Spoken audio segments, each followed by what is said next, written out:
अक्टूबर 2025 के बड़े बदलावों की जानकारी सबसे पहले और सबसे सटीक हम ही लाते हैं। और नीचे कमेंट में अपने राज्य का नाम जरूर लिखें ताकि मुझे पता चले कि आपके राज्य में एसआईआर 2025 का फॉर्म अभी पहुंचा है या नहीं।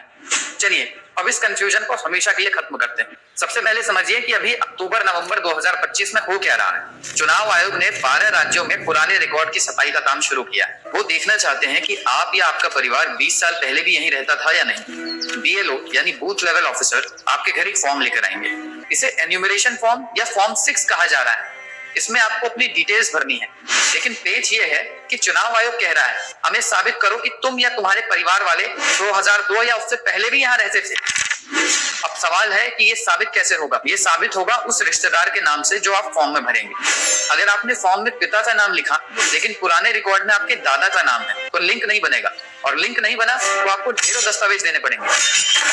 तो आप समझते हैं कि फॉर्म के रिलेटिव नेम कॉलम में आखिर किसका नाम लिखना सबसे सुरक्षित है। जब आप फॉर्म 6 देखते हैं तो वहाँ एक कॉलम होता है नेम ऑफ रिलेटिव। इसके नीचे ऑप्शन होते हैं फादर, मदर, हस्बैंड, वाइफ या लीगल गार्डियन। ज्यादातर लोग सोचते हैं अरे मैं तो शादीशुदा हूँ, पति का नाम लिख देती हूँ, या मैं तो बालिग हूँ, किसी का भी नाम चल जाएगा। रुकिए, यही सबसे बड़ी गलती होती है। चुनाव आयोग की नजर में रिश्तेदार का मतलब सिर्फ पहचान नहीं है, इसका मतलब है वंशावली यानी लिनिएज। वो ये देखना चाहते हैं कि आपकी जड़ें कहाँ हैं। इसीलिए एक्सपर्ट्स और बीएलओ का मानना है कि सबसे पहली प्राथमिकता हमेशा पिता के नाम को देनी चाहिए। क्यों? क्योंकि पिता का नाम आपके स्कूल सर्टिफिकेट, पैन कार्ड, आधार कार्ड और पुराने 2002 के वोटर लिस्ट में मिलने की संभावना सबसे ज्यादा होती है। शादी होने पर, तलाक होने पर या जगह बदलने पर पति या पत्नी का नाम बदल सकता है या डॉक्यूमेंट में अलग हो सकता है, लेकिन पिता का नाम आपके जन्म से लेकर मृत्यु तक हर सरकारी कागज में सेम रहता है। तो नियम नंबर 1, अगर संभव हो तो पिता का नाम ही चुने। ये सबसे सेफ ऑप्शन है। अब आती है सबसे बड़ी समस्या जो हमारी लाखों बहन और माताओं के सामने है। मेरी शादी हो गई है, मैं ससुराल में हूँ, क्या मुझे अब भी पिता का नाम लिखना चाहिए या पति का?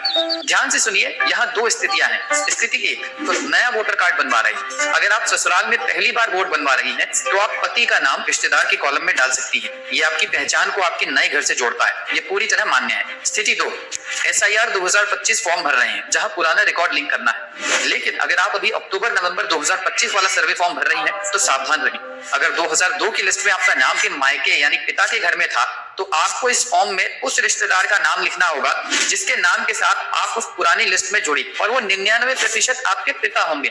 अगर आप यहाँ पति लिख देंगी और पुराने रिकॉर्ड में पिता के साथ आपका नाम है तो कंप्यूटर कहेगा मैच नहीं हुआ, और फिर बीएलओ आपसे शादी का सर्टिफिकेट, शपथ पत्र और न जाने क्या क्या मांगेंगे। सरल उपाय, अगर आप कंफ्यूज हैं तो बीएलओ से पूछें कि मुझे पुराना रिकॉर्ड ट्रेस करना है या नई पहचान बनानी है।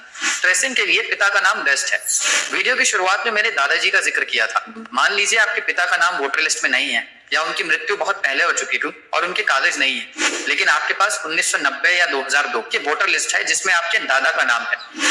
एसआईआर 2025 के नियमों के अनुसार आप अपनी नागरिकता साबित करने के लिए अपनी फैमिली ट्री को दादाजी से भी जोड़ सकते हैं। ऐसे दुर्लभ केस में आप बीएलओ से रिक्वेस्ट करके लिंक के लिए दादाजी का रेफरेंस दे सकते हैं। सरकार ने 2025 में नियमों को बहुत समावेशी बनाया है। अगर कोई अनाथ है और माता पिता का पता नहीं है तो वो लीगल गार्डियन यानी कानूनी अभिभावक का ऑप्शन चुन सकते हैं। यहाँ आप उस व्यक्ति का नाम लिखें जिसने आपको गोद लिया है या जो अनाथालय का वार्डन है। और हमारे किन्नर समुदाय के लिए एक विशेष ऑप्शन है गुरु। वे अपने गुरु का नाम रिश्तेदार के कॉलम में आधिकारिक रूप से लिख सकते हैं। अब जो मैं बताने वाला हूँ वो सबसे महत्वपूर्ण है। आप नाम तो सही भर देंगे, लेकिन प्रूफ क्या देंगे? अक्टूबर 2025 की नई गाइडलाइन साफ कहती हैं आधार कार्ड सिर्फ पहचान का सबूत है, नागरिकता का नहीं। जी हाँ, अगर बीएलओ आपसे नागरिकता का सबूत मांग ले तो आधार कार्ड काम नहीं आएगा। रिश्तेदार का नाम साबित करने के लिए ये डॉक्यूमेंट्स रेडी रखिए। पहला, जन्म प्रमाण पत्र, इसमें माता पिता का नाम साफ लिखा होता है। दूसरा, 10वीं की मार्कशीट, ये पिता के नाम का सबसे मजबूत सरकारी सबूत है। तीसरा, मैरिज सर्टिफिकेट, अगर महिला पति का नाम लिख रही है। और चौथा, पुराना राशन कार्ड, अगर इसमें पूरा परिवार एक साथ है। प्रो टिप, अगर आप फॉर्म में पिता का नाम भर रहे हैं तो वही डॉक्यूमेंट अटैच करें जिसमें पिता का नाम स्पेलिंग के साथ बिल्कुल सही लिखा हो। मिसमैच होने पर फॉर्म रिजेक्ट हो जाएगा। तो दोस्तों, निष्कर्ष ये है, वोटर आईडी फॉर्म भरते समय जज्बातों में न बहे, सरकारी रिकॉर्ड के हिसाब से सोचें। सबसे सुरक्षित विकल्प पिता का नाम, अगर शादीशुदा है, और नया पता पति का नाम, लेकिन डॉक्यूमेंट पूरे रखें। अगर पुराने रिकॉर्ड से लिंक करना है तो पिता या दादा का नाम ट्रेस करें, और सबसे जरूरी अपने बीएलओ यानी बूथ लेवल ऑफिसर से बनाकर रखें। वो जो आपके दरवाजे पर फॉर्म लेकर आ रहा है वही आपका सबसे बड़ा मददगार है। उसकी सलाह को नजरअंदाज न करें। आज ही अपना और अपने घर वालों का पुराना वोटर कार्ड निकालें और चेक करें कि रिलेटिव नेम में किसका नाम है। अगर कोई गलती है तो फॉर्म 8 भरकर अभी ठीक करवा लें। कमेंट में यस लिखना है अगर आपने अपना वोटर आईडी आधार से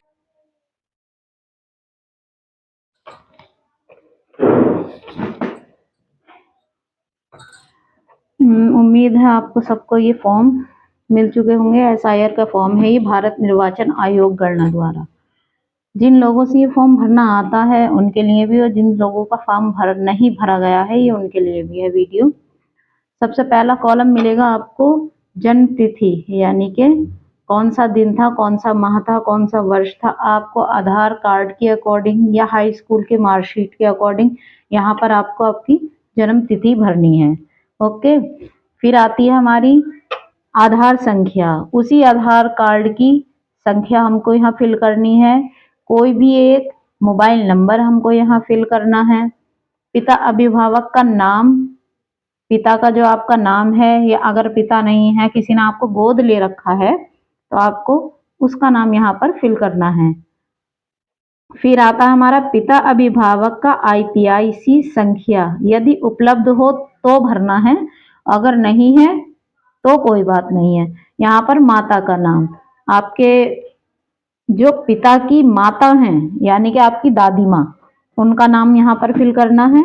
फिर माता का आईपीआईसी संख्या यदि उपलब्ध हो तो, नहीं तो अगर नहीं है तो कोई बात नहीं है उनकी। या फिर पति या पत्नी का नाम यदि लागू हो तो, अगर आपकी शादी हुई भी है, आप लड़के हो तो अपनी पत्नी का नाम, और आपकी शादी नहीं हुई है तो अपने किसी का, यहाँ पे कॉलम फिल ही नहीं करना है, यहाँ पे छोड़ देना है। और किसी लड़की की अगर शादी हुई है तो अपने पति का नाम यहाँ पर फिल करें। फिर पति या पत्नी का नाम, आईपीआई संख्या, फिर उसके पहचान पत्र की जो संख्या है। ये लोग यहाँ पर कंफ्यूज हो रहे हैं कि ये आईपीआईसी संख्या क्या है, तो ये आपके पहचान पत्र की संख्या है, वो आपको यहाँ पर फिल करनी है। ठीक, यहाँ पर तो आपको अपने पिता की करनी है। फिर अगर माता की हो तो माता की करनी है। फिर अगर वो भी नहीं है और आप शादीशुदा हो तो उसके बाद आपको आपके हस्बैंड की करनी है। ठीक, अब आते हैं, यहाँ पर कंफ्यूजन है बहुत ज्यादा। ये सब वाला कॉलम जो है इसकी ज्यादा कंफ्यूजन है लोगों को कि यहाँ का फिल करें या फिर यहाँ का फिल करें। तो हमें फिल कहाँ का करना है? अगर हमारा वोट 2003 की लिस्ट में है, समझ रहे हो आप? अगर हमारा वोट 2003 की लिस्ट में आता है तो हम सब कुछ अपना यहाँ पर फिल करेंगे। कहाँ पर? इस वाले फर्स्ट वाले कॉलम में। और अगर हमारा 2003 की लिस्ट के बाद का नाम है तो हम अपना सारा बायोडाटा जो है वो यहाँ पर फिल करेंगे। यहाँ पर क्या फिल करना है? निर्वाचक का नाम। ठीक, फिर आईपीआईसी संख्या, फिर संबंधी का नाम कि वो आपका कौन है, पुत्र है, पिता है, कौन है, संबंध, क्या संबंध है, पति है या पिता है आपका। फिर यहाँ पर आपको जिला फिल करना है, या राज्य का नाम, यूपी से हो या उत्तराखंड से हो, कहाँ से हो। फिर यहाँ पे विधानसभा आपकी क्या लगती है, सही है। फिर उसके बाद हमारा आता है विधानसभा निर्वाचन क्षेत्र की संख्या।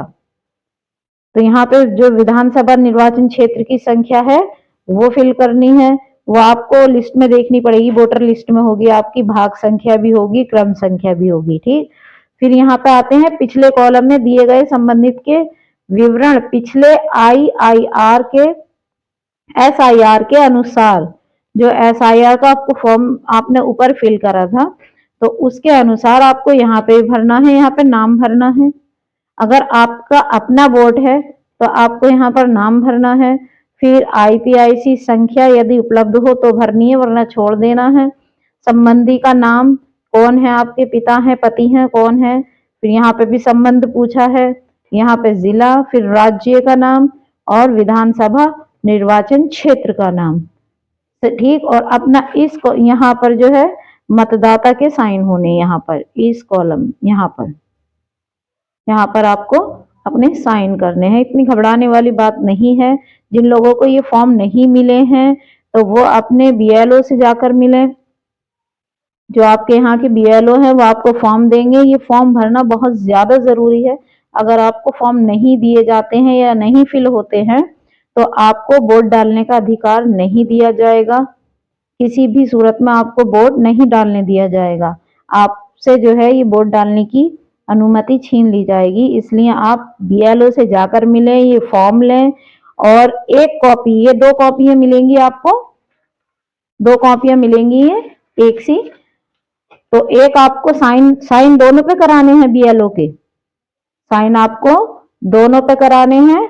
इंपॉर्टेंट बात यह है कि एक फॉर्म आपको बीएलओ को देना है और एक फॉर्म अपने पास रखना है, ठीक।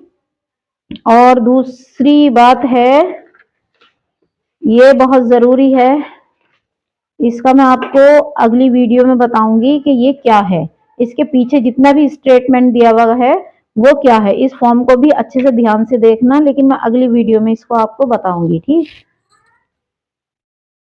जिसने चैनल को सब्सक्राइब नहीं किया हो तो वो आगे की इंफॉर्मेशन के लिए चैनल को सब्सक्राइब कर सकते हैं और वीडियो अगर अच्छी लगी हो तो उसको लाइक कर सकते हैं। धन्यवाद।